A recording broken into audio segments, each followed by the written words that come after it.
2013 সালের 5 মে শাপলা চত্বর, শাপলা কাণ্ড, যেটা আমরা সবাই জানি কি পরিস্থিতি হয়েছিল এবং লক্ষ লক্ষ মানুষের জমায়েত হেফাজত ইসলামের ডাকে। সেই জমায়েত বেশ খারাপ দিকেই যাচ্ছিল। সেখানে বিএনপির সমর্থন দেখেছি, এমনকি মানে সরকারের সঙ্গে থাকা জাতীয় পার্টি এরশাদ তখন বেঁচে ছিলেন, এরশাদের দল রাস্তায় রাস্তায় পানি বিতরণ করেছে, খাবার বিতরণ করেছে, এরকমটাও আমরা দেখেছি। এবং বিএনপির দলীয় একটা মানে দলীয়ভাবে তারা সেখানে অংশগ্রহণ করেছে এবং একটা টার্গেটই ছিল যে এই আন্দোলনটাকে কেন্দ্র করে সরকার পতনের আন্দোলনের দিকে যাওয়া যায় কিনা। কিন্তু পরবর্তীতে আমরা দেখলাম রাতের বেলা গভীর রাতে পরিস্থিতি পাল্টে গেল এবং আইন শৃঙ্খলা রক্ষাকারী বাহিনীর অ্যাকশনে নামতে তাদেরকে আমরা দেখলাম। সেই ঘটনাকে কেন্দ্র করে একাধিক টেলিভিশন চ্যানেল বন্ধ করে দেওয়া হলো, যেটা গত 13 বছর ধরে আলোচনা চলছে যে ওখানে একটা গণহত্যা চালানো হয়েছে। আওয়ামী লীগের পক্ষ থেকে অস্বীকার করা হচ্ছে, বিভিন্ন গণমাধ্যমে প্রকাশিত রিপোর্টে এই ব্যাপারগুলো খুব একটা উঠে আসতে দেখা যায়নি। বাংলাদেশের এনজিও অধিকার তারা দাবি করেছিল যে 50 থেকে 60 জনের মতো নিহত হয়েছে। তৎকালীন বিবিসি বাংলার প্রধান সাবির মুস্তাফা তিনি বলছেন যে বিবিসির তখন তিনি দায়িত্বে ছিলেন, তিনি নিজে তার সাংবাদিকদের দিয়ে ওই জায়গাতে সারা রাত পর্যবেক্ষণ করিয়েছেন, অন্য সাংবাদিকদের অবজার্ভ করেছেন তিনি এবং সেটার পরিপ্রেক্ষিতে তিনি কি দেখেছেন সেরকম বক্তব্য আমরা শুনে আসছি। এই সরকার আসার পরে, অন্তর্বর্তী সরকারের আমলেই উদ্যোগ ছিল, কিন্তু বিএনপি সরকার আসার পরে 13 সালের এই শাপলা কাণ্ড নিয়ে খুব দ্রুত আগানোর দৃশ্য আমরা দেখছি এবং এতটাই দ্রুত যে এরই মাঝে এই ঘটনার তদন্ত প্রতিবেদনও চিফ প্রসিকিউটরের হাতে, আন্তর্জাতিক অপরাধ ট্রাইব্যুনালের চিফ প্রসিকিউটরের হাতে চলে গেছে। অর্থাৎ এটাকে মানবাধিকার মানে মানবতাবাদী যে অপরাধ, সেই অপরাধ হিসেবে যুদ্ধাপরাধ ট্রাইব্যুনালে বিচার করা হবে। এরই মাঝে হাসানুল হক ইনু, রাশেদ খান মেনন তাদেরকে এই ব্যাপারে অভিযুক্ত করা হয়েছে। একাধিক সাংবাদিককে এই ব্যাপারে অভিযুক্ত করা হয়েছে, বিশেষ করে মোজাম্মেল বাবু এবং ফারজানা রূপা 71 টেলিভিশনের রিপোর্টের কারণে তাকেও মানবতা বিরোধী অপরাধে তাদেরকেও দোষী করা হচ্ছে, এরকমটা শোনা যাচ্ছে। তদন্ত প্রতিবেদন চিফ প্রসিকিউটরের হাতে চলে আসলো, সেটা কি খুব দ্রুত কিংবা তাড়াহুড়া করা হলো? তদন্ত প্রতিবেদনে কি আসলো, কি বলছে চিফ প্রসিকিউটর অফিস, চলুন একটু জেনে দেখি এই ভিডিওতে। থাকবেন পলিটিক্স টিভির নিয়মিত আয়োজনে।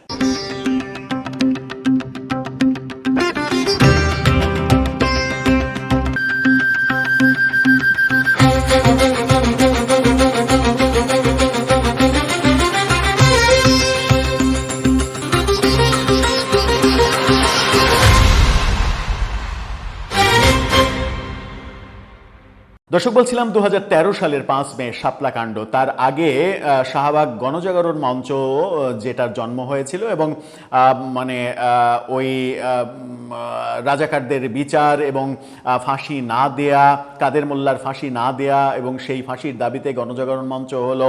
গণজাগরণ মঞ্চের এগেনেস্টে শাহবাগের এগেনেস্টে মতিঝিলে শাপলা চত্বরে আয়োজন করা হলো হেফাজতের পক্ষ থেকে। সেই আয়োজনে রাতে ব্যাপক মানে অ্যাকশন আমরা দেখলাম, পুলিশ, র্যাব সহ যৌথ বাহিনীর, এবং সেই অ্যাকশনে মাত্র 10 থেকে 15 মিনিটের মধ্যেই লক্ষ লক্ষ মানুষের ছত্রভঙ্গ হয়ে চলে যাওয়ার দৃশ্য আমরা দেখলাম, যেগুলো টেলিভিশনে সম্প্রচারও হয়েছে।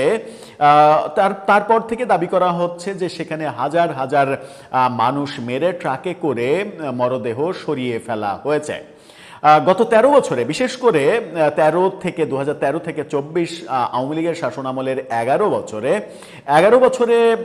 আওয়ামী লীগ বহুবার বলার চেষ্টা করেছে যে এখানে কোনো হত্যাকাণ্ড হয়নি এবং মানে আহত হওয়ার ঘটনা ঘটেছে অনেক। কারণ এত বড় একটা জমায়েত আইন শৃঙ্খলা রক্ষাকারী বাহিনী যদি সরিয়ে দিতে চায়, তাহলে সেখানে হুড় পাড়াপাড়ি, পায়ের নিচে পড়া, হোঁচট খেয়ে পড়া, কোনো কিছুর সঙ্গে ধাক্কা লাগা, এই ব্যাপারগুলো ঘটবে এবং আহত হওয়ার ঘটনা অনেক ঘটবে। এবং সেই ঘটনা, সেই রাতে প্রচুর আগুন জ্বলার ঘটনা ঘটেছে মতিঝিলের ওই এলাকায়। রাস্তার দুই পাশে প্রচুর ছোট ছোট যে ফুটপাতের দোকান, সেই দোকানগুলোতে আগুন দেওয়ার ঘটনা ঘটেছে। শাপলা চত্বরের প্রচুর গাছ কেটে ফেলা হয়েছে দিনের বেলায়। এই ব্যাপারগুলো আমরা দেখেছিলাম। এবং দিনের বেলায় এটাও হয়েছে, বাইতুল মোকাররম মসজিদের মধ্যে আগুন জ্বলেছে।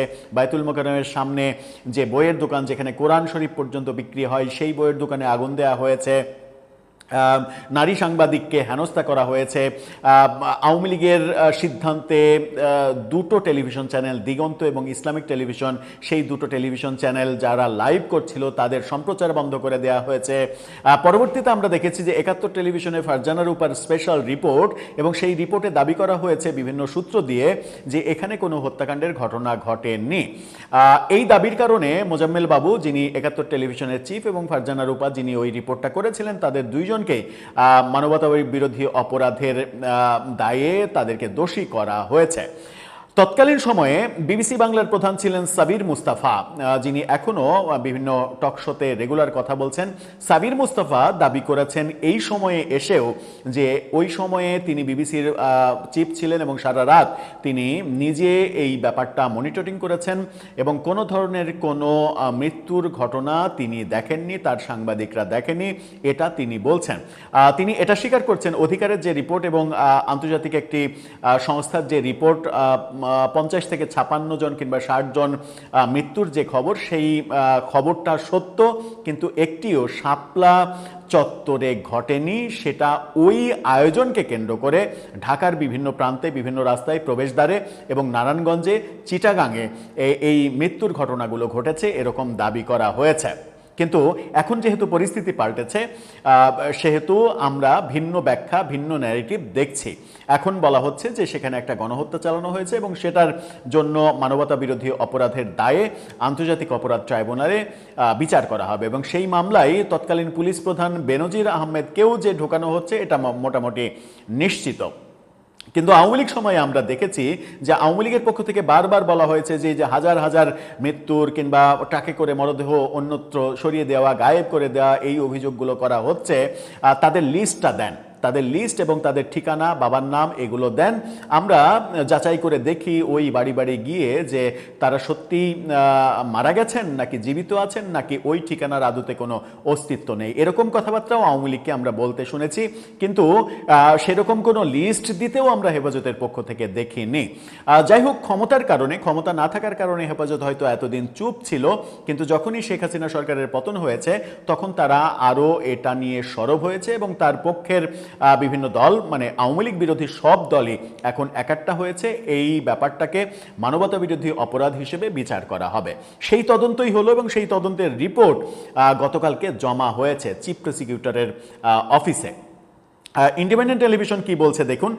তারা বলছে মামলার প্রতিবেদন চিফ প্রসিকিউটরের কার্যালয়ে জমা। চলুন একটু ভেতরে যাই। ১.৫ বছরের তদন্ত শেষে শাপলা চত্বরে হত্যাযজ্ঞের মামলায় প্রতিবেদন চিফ প্রসিকিউটরের কার্যালয়ে জমা দিয়েছে তদন্ত সংস্থা। যে তদন্ত সংস্থা ইউনূসের আমলে গঠিত হয়েছিল। ইউনূসের আমলে এটার কোনো অগ্রগতি আমরা দেখিনি, কিন্তু বিএনপি সরকারের ৪ মাসেই এটা খুব জলদি, খুব দ্রুত এটার কার্যক্রম শেষ করতে আমরা দেখছি। এতে শেখ হাসিনা, বেনজির, কয়েকজন সাংবাদিক সহ ৪২ জনের সম্পৃক্ততা পাওয়া গেছে বলে তদন্ত কমিটি বলছে। শেখ হাসিনা সরাসরি হুকুম দিয়েছেন এরকম ব্যাপার। বেনজির আহমেদ তখন পুলিশের প্রধান ছিলেন। সাংবাদিক মোজাম্মেল বাবু এবং ফারজানা রূপাকে ওই রিপোর্ট, মানে ওখানে কোনো ঘটনা ঘটেনি এরকম ন্যারেটিভ তৈরি করে মানবতা বিরোধী অপরাধ করেছেন তারা, এরকম বলা হয়েছে। আনুষ্ঠানিক অভিযোগপত্র তৈরিতে এখন চলছে যাচাই। ছুটি শেষে আগামী ২১ জুলাই ট্রাইব্যুনাল খোলার পর তার দাখিল করা হবে। মানবতা বিরোধী অপরাধের মধ্যে এখন সবচেয়ে বেশি আলোচনায় ২০১৩ সালের হেফাজতের সমাবেশ ঘিরে হত্যাকাণ্ডের যে অভিযোগ, মামলা, সেটা। শেখ হাসিনা সরকার ক্ষমতাচ্যুত হওয়ার মাস দেড়েক পরেই ৫০ জনকে অভিযুক্ত করে ট্রাইব্যুনালে অভিযোগ দায়ের করে হেফাজত ইসলাম। এই ঘটনায় ৫৮ জন নিহতের প্রমাণ মিলেছে বলে এরই মধ্যে তথ্য দিয়েছেন চিফ প্রসিকিউটর, যেটা ওই অধিকার, যেটা সাবেক উপদেষ্টা আদিলুর রহমান খান, তার যে এনজিও অধিকারের রিপোর্টেও এরকম 56-58 এরকম সংখ্যা বলা হয়েছিল, কিন্তু মানে বিবিসি বাংলা তখন দাবি করেছিল যে হ্যাঁ এটা সত্য, কিন্তু তার একটাও মতিঝিলে ঘটনা ঘটেনি, এরকম দাবি তখন করতে শুনেছি। এবং সাবির মুস্তফা এই ইউনূসের আমলেও এরকম বক্তব্য দিয়েছেন বলে আমরা তার একেবারে সরাসরি মানে টেলিভিশন বক্তব্য শুনেছি। এই চলতি মাসের শুরুতে চূড়ান্ত প্রতিবেদন দেয় তদন্ত সংস্থা। নিয়ম অনুযায়ী প্রসিকিউটরদের একটি দল তা যাচাই বাছাই করে আনুষ্ঠানিকভাবে অভিযোগপত্র প্রস্তুত করছে। তদন্তে শেখ হাসিনা, হাসানুল হক ইনু, সাবেক ডিএমপি কমিশনার ও বেনজির আহমেদ তখন ডিএমপি কমিশনার ছিলেন, বেনজির আহমেদ, সাংবাদিক ফারজানা রূপা, মোজাম্মেল বাবু সহ 42 জনকে অভিযোগ করেছে তদন্ত সংস্থা। এর মধ্যে গ্রেপ্তার রয়েছে 9 জন। ফারজানা রূপা, মোজাম্মেল বাবু, হাসানুল হক ইনু তারা তো গ্রেপ্তার রয়েছেন। বেনজির আহমেদ তিনি দুবাইয়ে গ্রেপ্তার রয়েছেন। চিফ প্রসিকিউটর আমিনুল ইসলাম জানান, ছুটি শেষে 21 জুলাই এটার প্রতিবেদন আদালতে আনুষ্ঠানিকভাবে দেয়া হবে। এরপরই ট্রাইব্যুনাল 2-এ দাখিল করা অভিযোগের মানে ব্যাপারে হয়তো বিচার শুরু হবে। কেবল শাপলা চত্বর নয়, আনুষ্ঠানিকভাবে অভিযোগপত্র দাখিলের অপেক্ষায় রয়েছে জুলাই হত্যাকাণ্ড এবং গুমের 11টি মামলা। যাই হোক, আলোচনা করছি শাপলাকাণ্ড নিয়ে, সেই আলোচনাতেই থাকে। এখন এই ব্যাপারটা তদন্ত রেডি। এখানে শুধুমাত্র একটা প্রশ্ন আসতে পারে, সেটা হচ্ছে যে প্রত্যেকটা বিচারের ক্ষেত্রেই যে শেখ হাসিনার আমলেও আন্তর্জাতিক অপরাধ ট্রাইব্যুনালে রাজাকারদের যে বিচার, সেই বিচার নিয়ে কখনো কখনো প্রশ্ন উঠেছে যে বিচারের প্রক্রিয়াটা বিতর্কিত হচ্ছে কিনা, তড়িঘড়ি করা হচ্ছে কিনা। কারণ যে কোনো বিচারে যখন তড়িঘড়ি করা হয় তখন কিন্তু প্রশ্ন জাগে যে এটা উদ্দেশ্য প্রণোদিতভাবে কাউকে ফাঁসানোর চেষ্টা কিনা। আমরা প্রত্যাশা করব যে সরকার, বর্তমান সরকার সেই কার্যক্রম থেকে অন্তত নিজেদেরকে সেভ করবে। তাদের কোনো কার্যক্রমে যেন মনে না হয় যে তারা তড়িঘড়ি করে কাউকে ফাঁসিয়ে দিতে চাইছে। কিংবা আমরা গতকালকেই দেখেছি amnesty international, human rights watch তারা কিন্তু বাংলাদেশকে চিঠি দিয়েছে এই যে ফারজানা রূপা এবং মোজাম্মেল বাবুকে যে ওই মতিঝিলের ঘটনায় ঢোকানো হয়েছে এর প্রতিবাদে। এবং মানে কোনো রিপোর্ট করার, তাদের বক্তব্য হচ্ছে কোনো বিষয়ে, ঘটমান কোনো বিষয়ে রিপোর্ট করা, নিউজ করার ব্যাপারটা যদি আপনি হত্যাকাণ্ডের অভিযোগের সামিল করেন এবং মানবতা বিরোধী অপরাধ মনে করেন, তাহলে সেটা স্বাধীন গণমাধ্যমের উপরে হস্তক্ষেপ, এরকম বক্তব্য হিউম্যান রাইটস ওয়াচ এবং অ্যামনেস্টি ইন্টারন্যাশনাল দিয়েছে। তার মানে আন্তর্জাতিক পর্যায়ের একটা উদ্বেগ রয়েছে, সেই উদ্বেগগুলো যেন না থাকে, সেই ব্যাপারটা বর্তমান সরকারের খেয়াল রাখা উচিত। গত 13 বছরে, 13-র পরে 26, গত 13 বছরে যে ব্যাপারের কোনো মানে সঠিক প্রমাণ কিংবা আলামত কোনো কিছু পাওয়া গেল না, সেটা অতি দ্রুত সময়ে পাওয়া গেল কিনা, তদন্ত কমিটি খুব দ্রুততার সঙ্গে এই কাজ করে ফেললো কিনা, এখানে কোনো গাফিলতি থেকে গেল কিনা, এখানে উদ্দেশ্য প্রণোদিতভাবে কাউকে ফাঁসিয়ে দেওয়ার চেষ্টা করা হলো কিনা, এই পয়েন্টগুলো মাথায় রেখে সরকার যদি কর্মকাণ্ড চালায় তাহলে আমার মনে হয় যে এটা নিয়ে কোনো প্রশ্ন জাগবে না।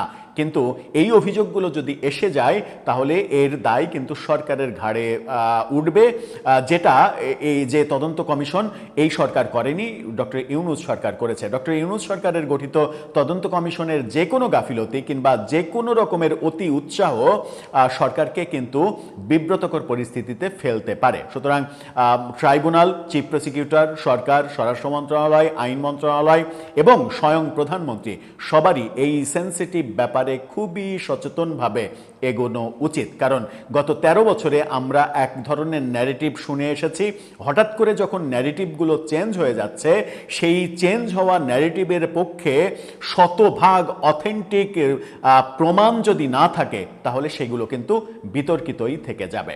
দর্শক, আপনার কাছে কি মনে হয়? আপনার মতামত জানিয়ে লিখতে পারেন আমাদের কমেন্ট বক্সে।